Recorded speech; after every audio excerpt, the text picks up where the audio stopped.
This is a beautiful sight. All 5 printers are printing and they're all working on the same project, but the project has many, many pieces. Stay tuned to find out what it could possibly be that I'm making. Loving this.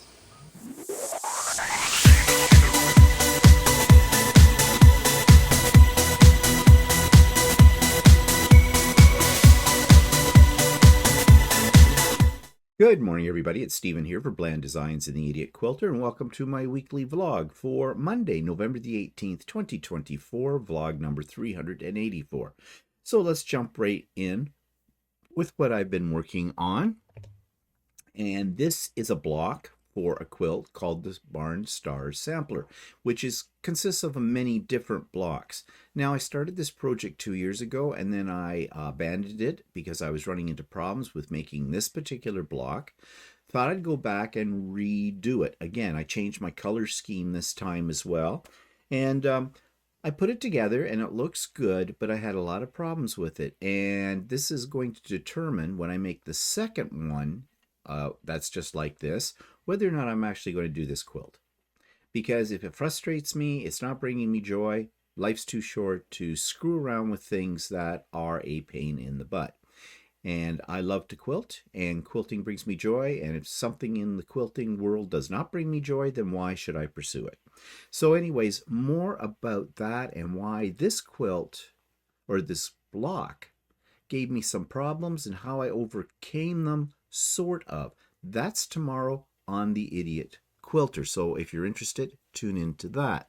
So let's see. That takes us to YouTube Channel of the Week. Now, we're moving towards American Thanksgiving and, of course, Christmas. And so people are now thinking about, mainly about probably Christmas and Christmas presents.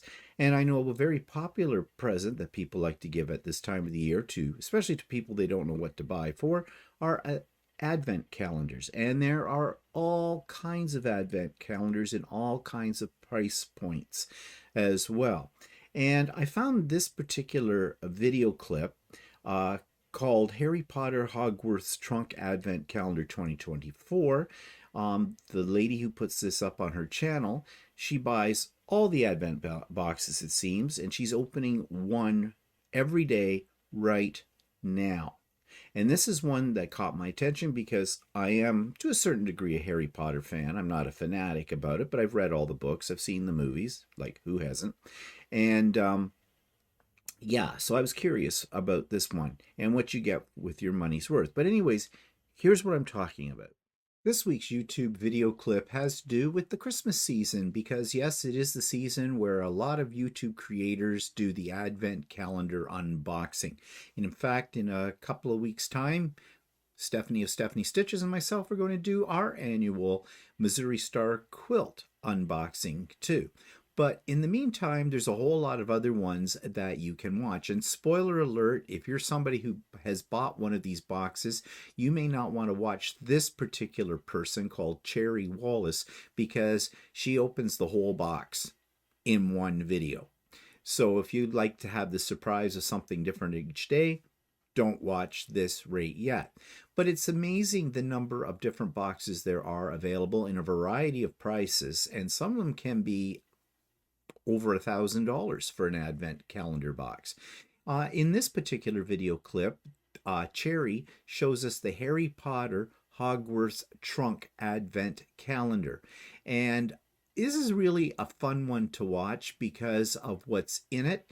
But what I like about her videos about these boxes is it's not just showing you what you get, but she's talking about how much she paid for the box and whether or not she got her money's worth. Now, she has a whole series of these, as I've said. So you may want to check out everything that she is releasing. I don't know where she comes up with the money for this, although she has a very popular channel by the look of the 917,000 subscribers. So, you know, and she's got a Patreon, so maybe the subscribers are paying for these boxes. Either way, I find it really kind of interesting, and if you have ever thought about buying an Advent calendar box, this might be a series of videos that you'll want to check out.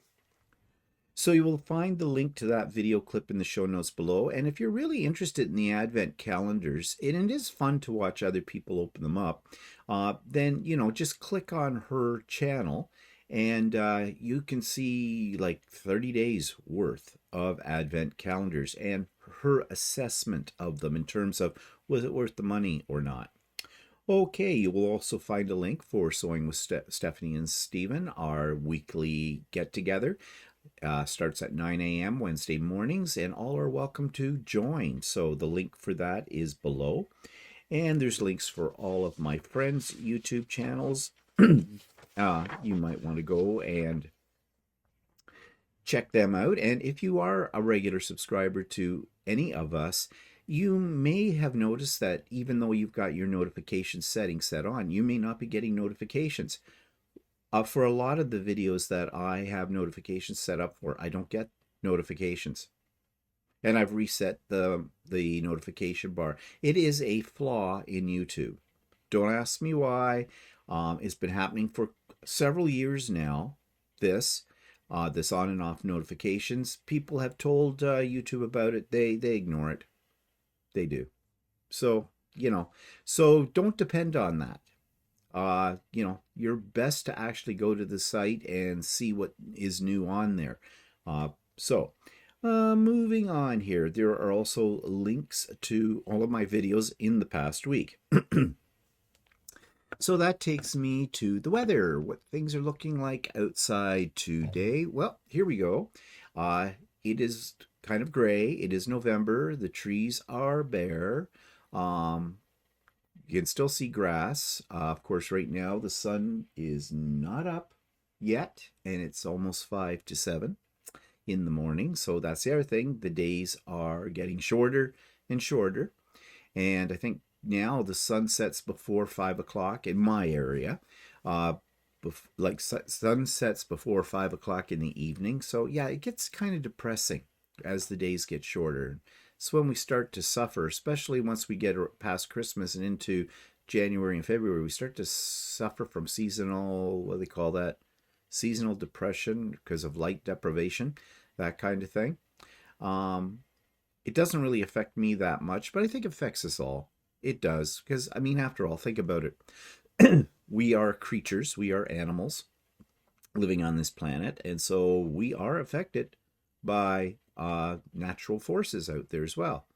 We affect them, they affect us. Yeah, it's an endless battle, isn't it? But anyways, that's what it's looking like right now. It would look nicer with snow. Would it? A light dusting of snow, the first one that falls, and often that comes in November, but where I live in southern Ontario, that used to be the thing when I was a kid. I remember waking up on a brisk November morning and looking out, and there was snow, and I'd get so excited about it. I still do. I still get excited by the first snowfall, but okay, I'm excited for 5 minutes now, melt. Because I don't want to have to shovel it. I don't want to have to drive in it, that kind of thing. But it's nature and you can't do anything about it, can you? So anyways, our temperature right now currently is 6 degrees C. I don't know if that is normal for this time of the year or not. I have a feeling it's a little touch, just a couple of degrees above seasonal with it. It's brisk, but it's not freezing cold. 6 degrees Celsius is above zero. Okay, and zero's the freezing mark in Celsius. In Fahrenheit, that would be take 6, multiply by 2, add 30. So it's 42 degrees roughly. Fahrenheit, for those of you that are in the Fahrenheit system. So yes, nippy. It's definitely not shorts and sandals weather. It's not supposed to do anything today, according to the weather on my iPhone. It's supposed to be cloudy, and the high is supposed to be 12. Which, again, 12 is not terribly warm, but it's not cold. I mean, again, in Fahrenheit, that is 54 degrees. So, it is the second half of November, believe it or not. So I would expect it to be a little colder, but it isn't. Am I complaining? Yes and no. It's a hard time of the year when you get those temperatures to figure out what you're going to wear. Like, as far as a coat is concerned? Do you wear a light jacket, a sweater jacket? Do you wear a parka? Like, give us a clue here, nature. And the rest of the week, well, we're supposed to have some precipitation, 55% on Wednesday, and 85% on Thursday, and 60% on Friday. Yeah, and then the weekend is going to be cloudy. It's depressing when you start getting rain in the latter part of the fall or in the early part of winter, isn't it? At least here in our climate.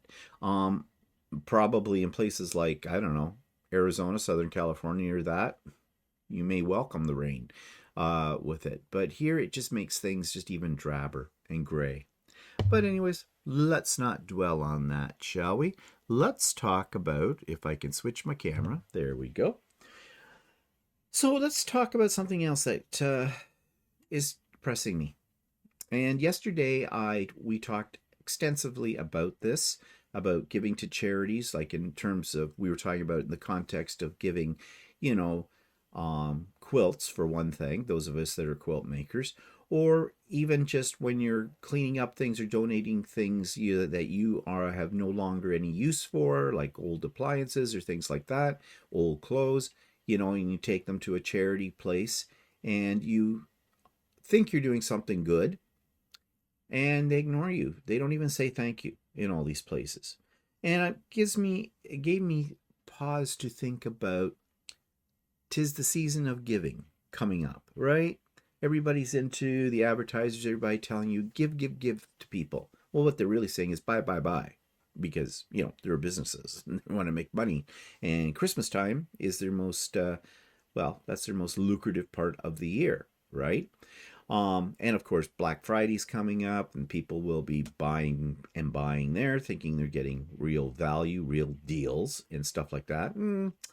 Court's out on that. You got to know your prices. But this whole thing, everybody wants your money, everybody wants your donation, so they say you give it to them and you get absolutely no thanks. And I don't understand how organizations, not-for-profit charitable organizations and groups, why they can't say thank you. Because they don't. And if you saw Stephen and Walter Live yesterday, you know about several organizations I have donated to, and you just basically, they take the stuff and run. And you never hear from them again, unless they want something more. And I don't know why that is. Now, someone made an interesting comment yesterday in the chat section about that. Said we're a thankless society. We've become thankless people, and I think she's right. We have. Think about how many times somebody has thanked you for something, and I'm not talking about a major donation. I'm talking about the simple things. If you hold the door open for somebody, you're going into a store or something like that, you get to the door first, or somebody right behind you. Common courtesy, at least common courtesy I was taught by my parents, was that you hold the door open for the person. And common courtesy also dictates that that person should look at you and say, thank you. And away you go. That's seconds out of your life.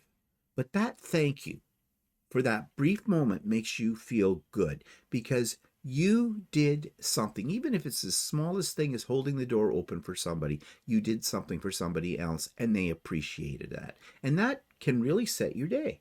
It really can. That simple little act can make you feel good about yourself. And we need to feel good about ourselves. That's not being selfish, feeling good about yourself, because if you feel good about yourself, you will project that feeling onto other people. And we need to all feel good. It brings happiness to us.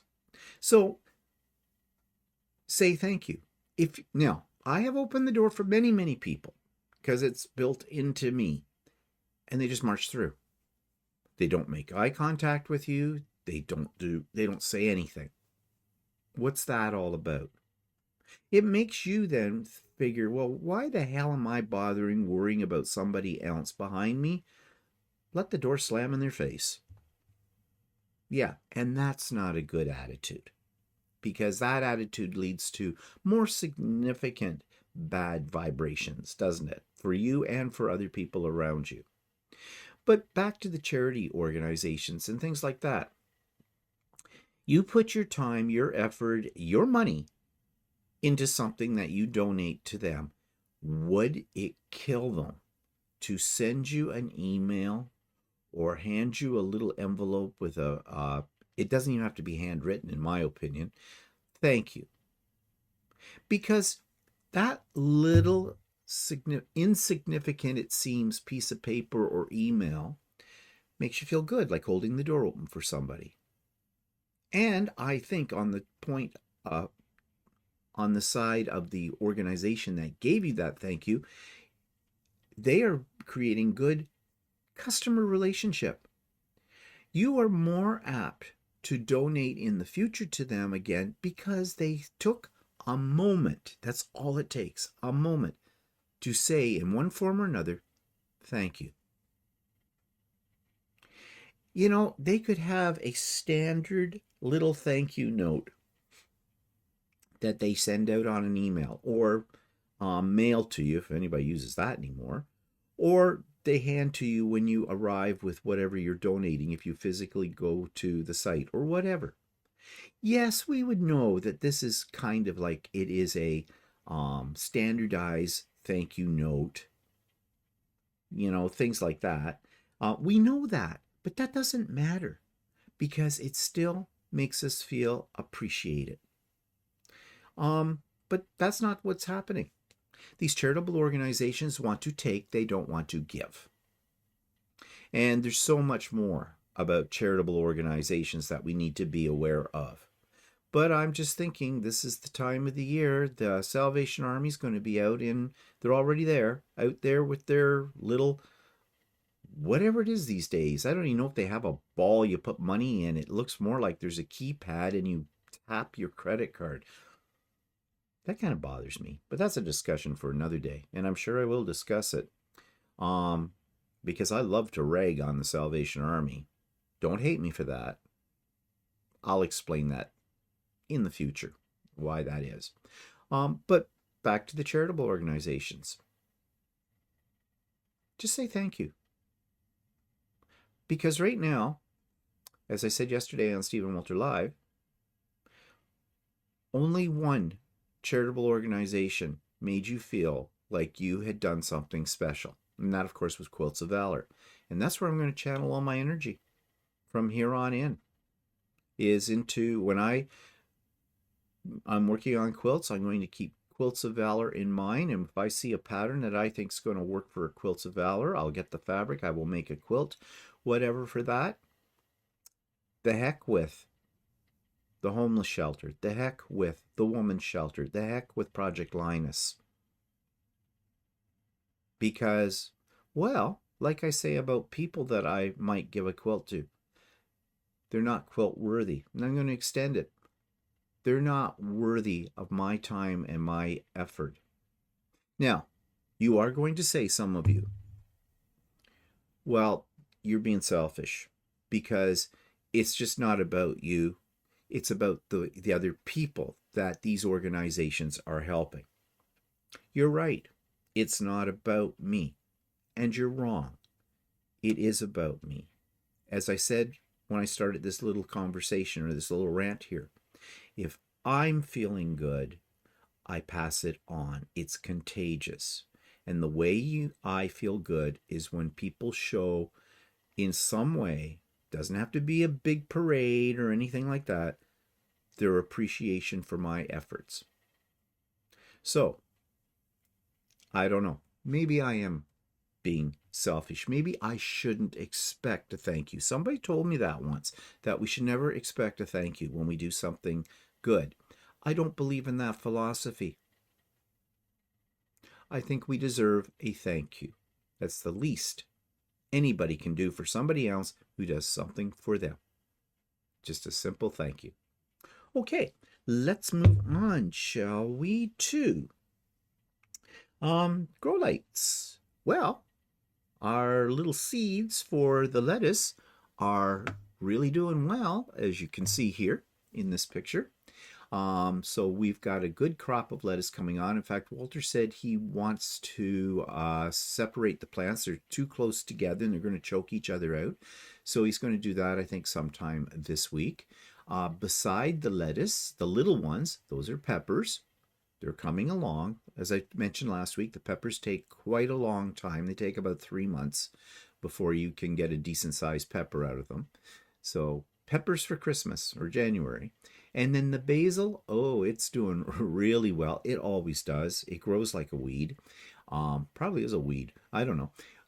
So I guess it's time to do something with this. And I don't know what I want to do. Maybe I'll start drying them, or I guess you can freeze them. I hear people do that, and then you use them in your cooking. I think I'll do that because at the point I'm going to have so much basil, I won't know what to do with it. I can make pesto from it. I love to put it in a salad. And so I will do that. And we eat a lot of salads, as you know, right now. So, yeah, I will probably do that too. But it's just so nice when I see all of this coming up. But this is the only set of grow lights we've got going right now. We've got another 2 areas. Well, I know when Walter separates up the lettuce, it's going to go out to what I call grow light area number 3, which has the bigger grow lights, the taller ones. But we've got to get something in the little pots. Actually, I wonder if I planted some philodendrons in one of them. I mean, you can't eat philodendrons because they're poisonous, for one thing. But just to add some greenery down here more. I have to talk to him about that and see what he thinks. I think we should be planting more lettuce, though, because we go through the lettuce pretty quick. So anyways, this is something that makes me happy when I see green like that. It does. And you want to know something? I think, and I have read, that people who have houseplants tend to have less depression than people who don't, because there's something about seeing the lushness of a plant or whatever that does something to us. Probably some kind of chemical thing in our head. I don't know. But I know every time I look at my philodendrons upstairs, I get a little happy about it. Maybe it's because I started them during COVID, during a bad time in our history, and they thrive, and they're a plant I can't kill.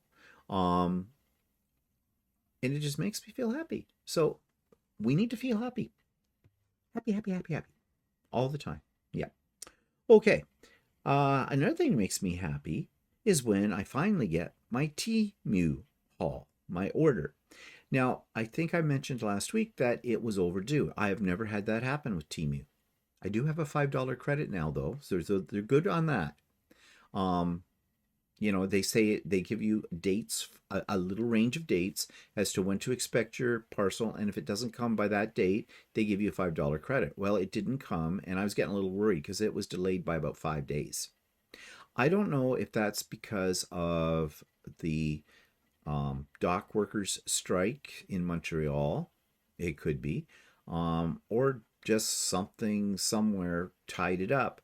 But anyways, I was getting to the point where I was starting to think I'm not going to get this, and then lo and behold, it arrived. So it's not that exciting. It's all stuff for Christmas decor, but I made a little video of it anyways, of my Temu unboxing, and so here's the video.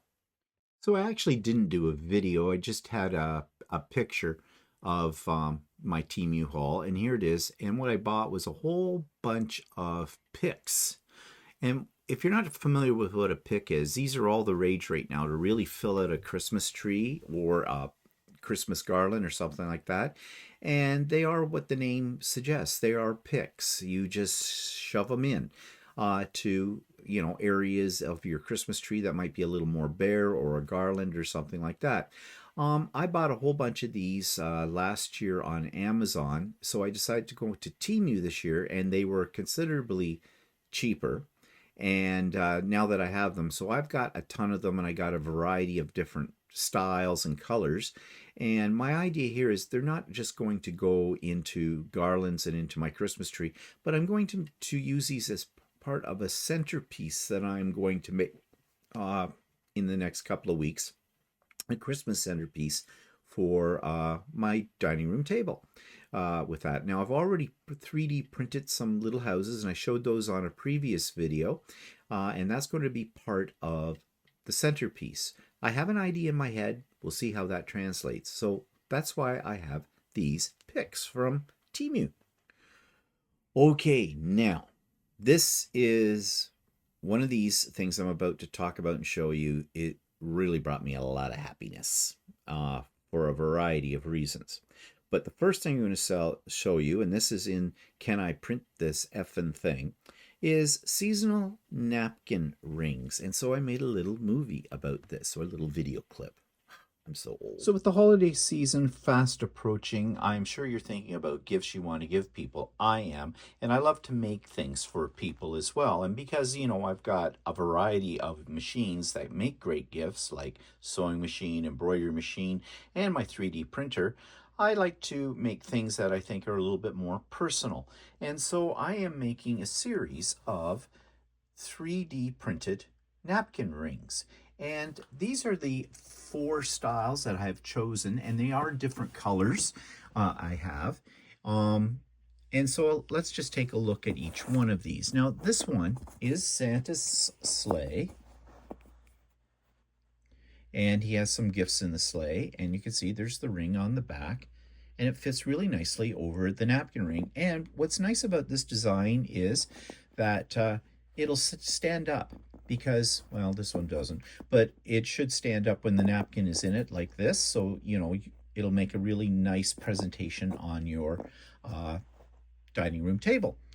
And here's another one in the same vein, except this is Santa with a Christmas tree.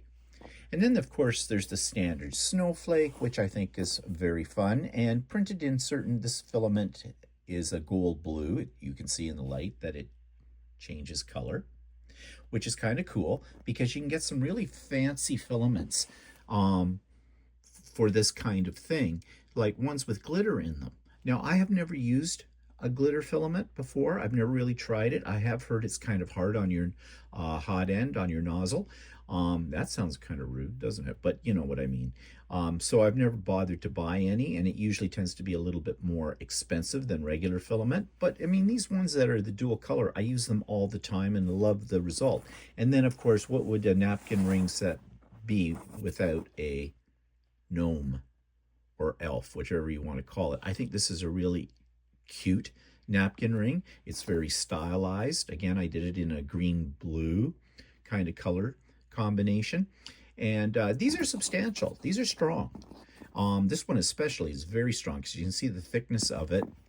And even these, though, have a very thick ring. So they're not going to break very easily, which is a good thing as well. So if you're thinking about something that might be a unique gift for somebody, a hostess gift, if you've got a serger or a sewing machine, you can make up some napkins really quick in very festive fabrics, and then make some napkin rings as well to go with them. That's what I'm giving my sister for Christmas. Now for the exciting thing. And I gave a preview of this yesterday on Stephen and Walter Live, and it is my 3D printed Christmas house. This thrilled me. It was a challenge. I didn't really believe that I was going to be able to do this. I didn't think my printers would be able to handle it. Not only that, but there are so many little parts for it. So there's some assembly required and gluing. I knew it was going to take me a while to do it. And I figured I'd get real frustrated with it as well and scrap the whole project. Not only that, but lose some money because I paid for the files for this. It was about $15 Canadian. Not a lot of money, but I don't often buy things to print. I look for freebies, and there's tons and tons and tons of freebies to be had. I'm just cheap. But anyways, I took the plunge on this, and the end result, spectacular. Well, here's the little video clip that I made about that. So I am very proud of this. This took a while to make. It is my biggest 3D build ever. And I've got it on this little turntable.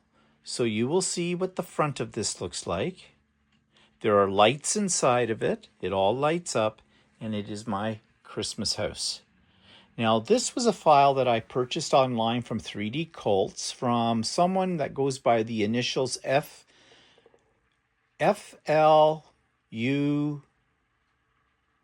something. Can't think, X, I think. Anyways, beautiful design. Was it easy? No, it was not. It printed very well, but I'm glad I have 5 printers for this, because this took quite a long time to print, and then a lot of assembly and gluing. And I discovered that gluing PLA is very difficult, and I had a couple of different types of glue, and I used both of the glues. Now, the little mini lights I bought, they're just little fairy lights, but you can see the windows I printed in a transparent sort of, or an opaque, semi-opaque plastic. The upstairs part, if you had another set of lights, you could light that up as well, but I'm just using the one set, and it shines right up into the Christmas tree at the front. So let's stop this rotating and take a closer look at the detail. So it's a 2-story house, and here at the bottom you have a snowman. And remember, everything is 3D printed, and it's kind of cool. This is a porch, and you look inside the door. Of course, it's got these semi-transparent panels, so it disguises the lighting inside. And the lighting shines up into the Christmas tree. Now, it's supposed to be a kind of an advent calendar, and the blocks have numbers on them. But I just permanently glued them at the 25th on the front because I won't use it as an advent calendar. But look at the detail. The bows, all of these are separate pieces that snap together. Everything went together very, very well. I have to say the precision is something else. The little bows on top and each of these window panels that fit over it, they were made in separate pieces and then glued to the front. And then you have the tree. And you have even smoke coming out of the chimney. There are 2 chimneys. Let's get this rotating again. And a star on the top. And then you have Santa and the reindeer. And you have these little elf guys on either side of the sign that says Days Before Christmas. There's the smoke, the side panel. He didn't lose a detail. He spent a lot of time. Even the snow. All of those are separate pieces that I had to print and then glue on to this. I just think the detail's incredible. Now, yes, this is a paid model, and it cost about 15 Canadian dollars, which I don't think is too bad. He has other models that are even more elaborate, and he has a really wonderful Halloween haunted house model that I'm thinking I may download at some point in time. I didn't hate the process, but to put this together and between gluings, it took over 2 days, basically, of working on it. And I was pretty much exclusively working on this and nothing else. And then, of course, there was all the time it took, as I mentioned before, to print it out on the 3D printers. But I am really impressed with this. I've never made anything like this before, and I think I will do, as I said, another one in the future. So I hope you enjoyed seeing this build. It is ambitious, but my Creality Ender 3 version 3 KE printers handled it very, very well. As I said, I had very few problems with it. And the minor problems I did have were not the problems with the model. They were user error, and it was very easy for me to make a correction to those mistakes. So I love it. Absolutely love it. So what's next with the 3D projects? I'd like to do another one. Not right yet, but this person who designed all of these, he has a whole series. He has a whole bunch of Christmas ones. He has a whole bunch of Halloween ones. He has a Halloween mansion that's, oh my goodness, like literally to die for. It is so nice. And now that I've done this other house, I think I have confidence that I can do that too. It's more expensive. I think it runs about $25 Canadian. But nevertheless, if you get the result that I got with the Christmas house, then it's worth every cent as far as I'm concerned. So this has projected me into a new level of 3D printing. Now it's 3D printing with a definite mission. The only problem is if you start making all these houses and everything, where are you going to put them? I have this problem. But anyways, it's a happy problem. I think it's a happy problem. So stay tuned for more. Can I print that effing thing? Okay, that takes me to creations from the past, blasts from the past. So about 12, 13 years ago, I was big into album making. I was a scrapbooker, and I like to make my own custom albums as well. We had gone, but at the time this video was made, we had just returned from London, England. We had been there on a trip, and I'd taken lots of pictures and that kind of thing. So I decided that I would create a travel album about our adventures in London. So here's that blast from the past. Hi, it's Stephen at Bland Designs, and today I'm just doing a really quick video to show you a project that I've been working on. Over the weekend I had a crop here at my house with some of my friends, and we were trying to get caught up on some of our pictures and whatnot. So this is what I had been working on. I'm also making this short video because I'm testing out a new system for recording my videos. I think I mentioned in one of my past ones that I had finally got around to getting an HDMI cable to connect to my computer monitor so I can see what I'm recording rather than having to look through the viewfinder.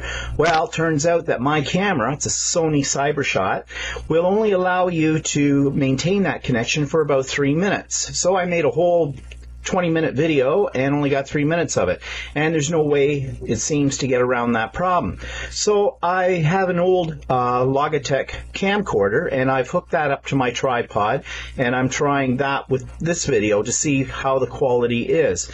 So maybe you can drop me a line and let me know if you see any real difference in the quality of the videos that I'm creating with this method as opposed to the way I was creating them before with my camera, which is a little better quality in terms of taking video.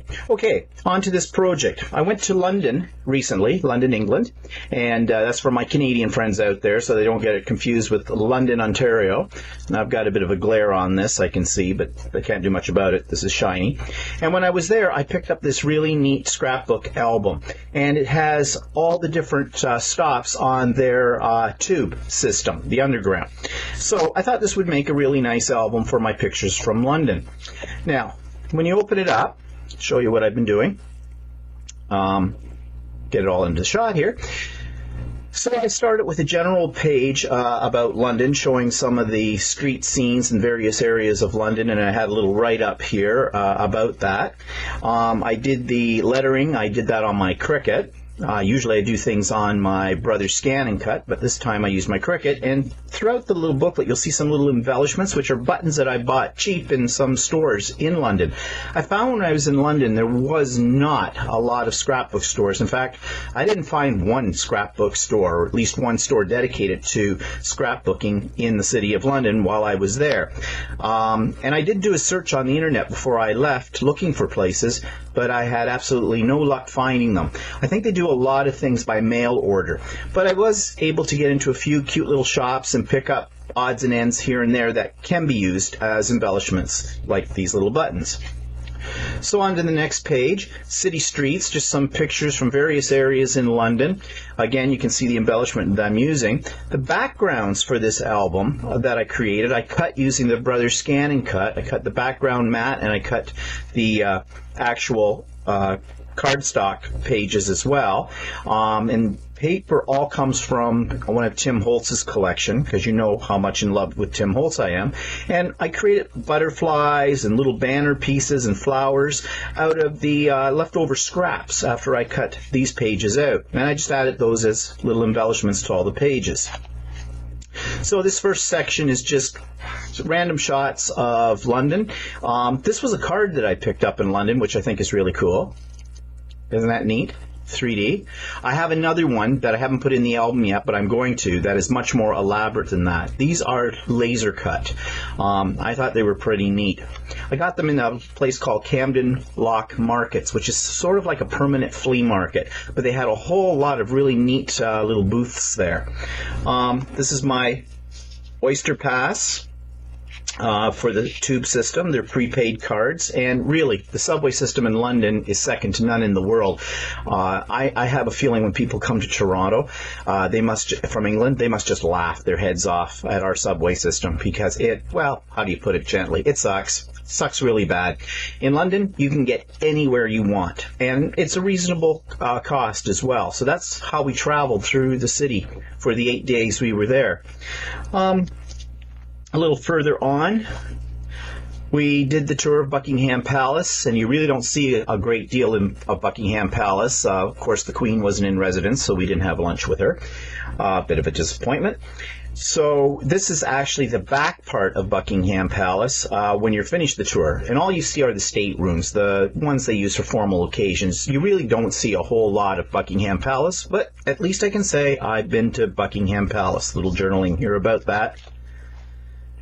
We went to the Victoria and Albert Museum. That is fascinating. If you go to London, be sure to go to the Victoria and Albert Museum. It's great. It's just the collections are just fantastic. And what I did on this page was kind of make a fold out using some washi tape as my hinge, and there's some of my journaling there. I could probably put a few more pictures down here too, and I may do that yet. And that's as far as I got. Yesterday's crop, and this is what the journal looks like blank. And that actually what it has is about 8 double-sided blank white pages, and then you come to a pocket page, and it carries on like that. But my problem right now is this. I haven't even scraped the surface of how many sections I'm going to have in this, and you can see this is getting a little bit bowed out here from the thickness. So what I'm thinking of doing is I may remove these coils and put in some bigger coils or something as this grows and expands.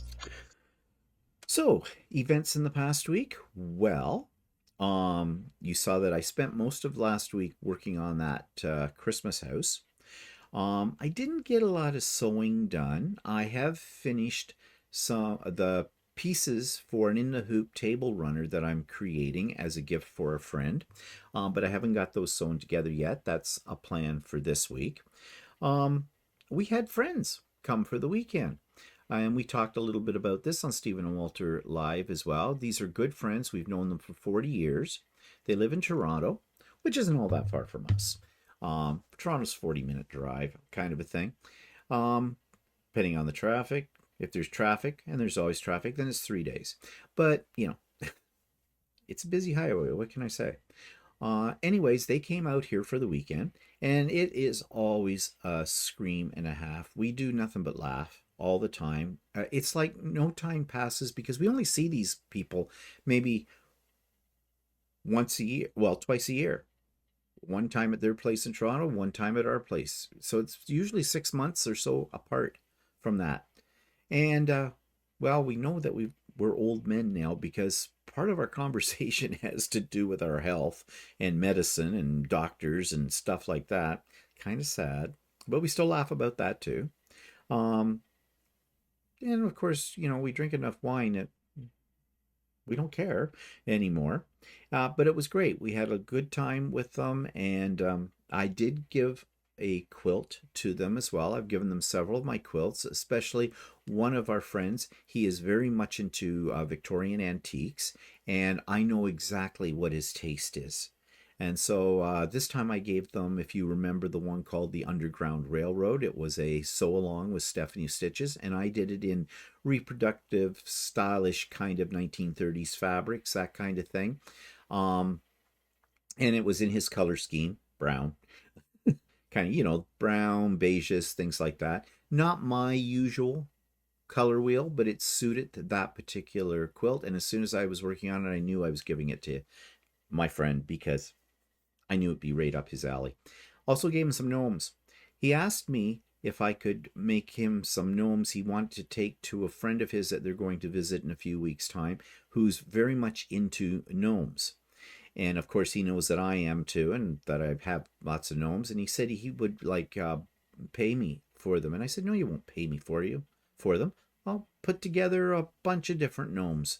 Not a problem. I love making them. And I have no shortage of them, right? So I did. I put together a little bag of different sizes, different colors of gnomes and said to him, look, you can pick what you want out of this or you can take the whole bag. And he said, take the whole bag. And I said, great, there you go. That's fine. Because, as I said, I have gnomes everywhere. And I can make more. And I will. So that was great having them here. We had a really good time. And what else happened last week of any interest? That's the other thing we talked about or tried to talk about when my friends were here, about how we keep forgetting things. And halfway through conversations, actually, seriously, it was kind of scary a few times. Any one of us would start talking about something and there'd be a slight distraction and we'd go, what were we talking about? I don't know if that's normal. The one thing that gives me comfort is that other people are having the same problem. So, yeah. Anyways, I have no idea. I had a thought that I was going to mention about last week, and I just came back to me. Okay, there it is. My memory's not is good. It's just very short. Yeah. Cleaned out the laundry room. Yeah, I know, exciting, eh? It took 2 days. It was getting pretty bad. The laundry room had become a catch-all for old appliances and things like that. We do have cupboards in the laundry room. They were full.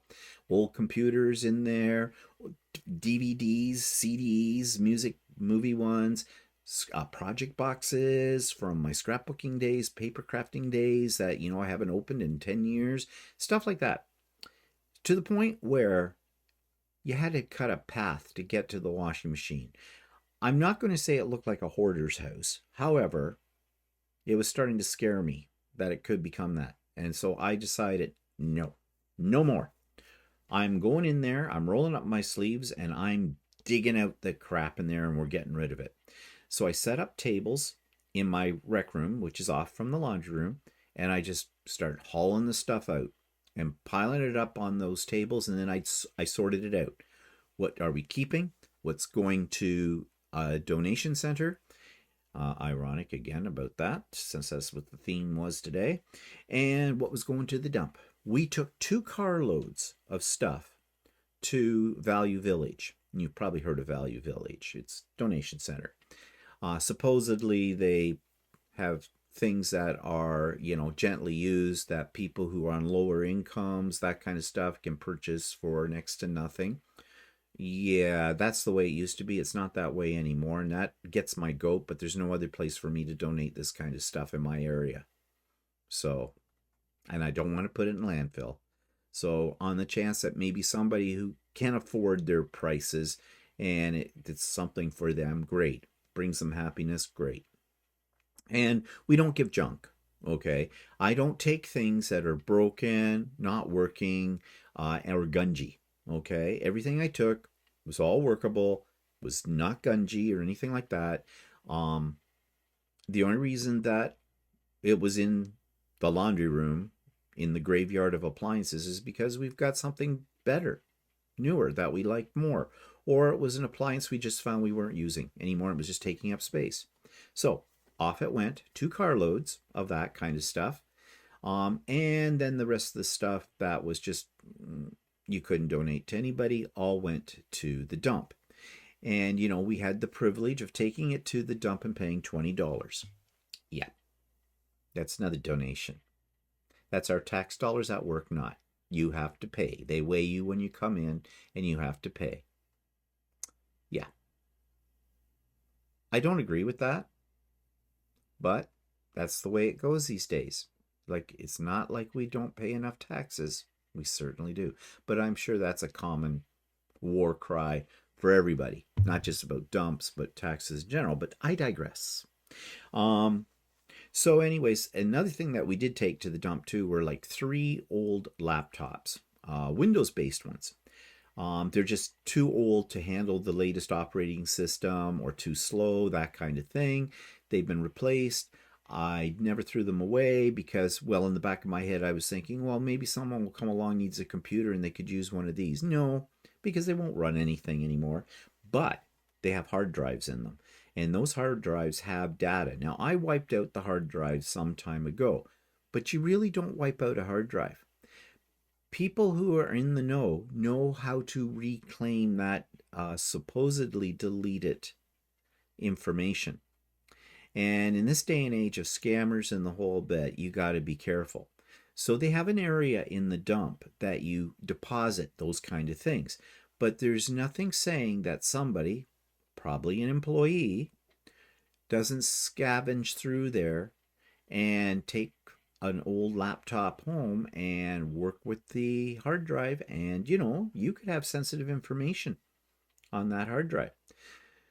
So Walter yanked the hard drives out of the computer, and we had heard that if you drill holes through the hard drive, that will wipe them out. Well, we also found out that that's not true. One, it's very, very hard to do that because the hard drive is discs, and those discs that are in there are made of some kind of metal, and they're difficult to drill through. And even if you do drill through them, there are still ways, apparently, of people getting data off them.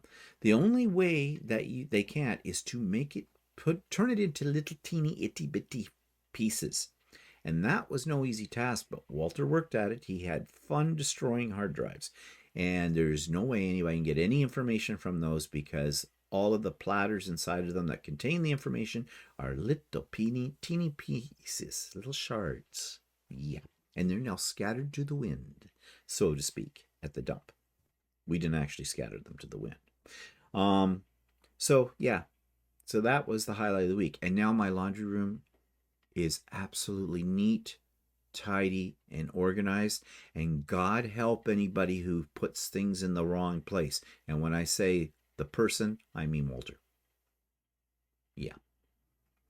And I'm very happy about all of that. I found stuff I didn't know I had and promptly got rid of because if you've forgotten you had it and you haven't used it, get rid of it, kind of a thing. And now I even said to Walter, but we won't probably do this. I said, there's a philosophy after you've organized and cleaned up an area that for every new thing you bring into that area, you have to get rid of something. Probably don't have the discipline for that. But it's good philosophy to keep yourself organized. Yeah, so that's about it. What's coming up? Well, advanced notice. I am thinking of the date for the next pop-up sew day. Probably in around, it'll either be the last Saturday of November or the first Saturday of December. I'm not absolutely sure yet. But stay tuned. I will make a formal announcement about that in another week or two. Okay, so that's it for me. Tune into the Idiot Quilter tomorrow and So Chatty, tail end of the week. Still working on what we're going to do next series. I did say that Walter and I were going to do an In the Hoop 3D embroidery project. I'm not sure how to go about that, though, with two of us. So, got to work that out yet. But that may be coming up this Friday on So Chatty. And then, of course, we have Stephen and Walter live on Sunday as usual. So I hope you have a great week, and we'll see you later. Bye for now.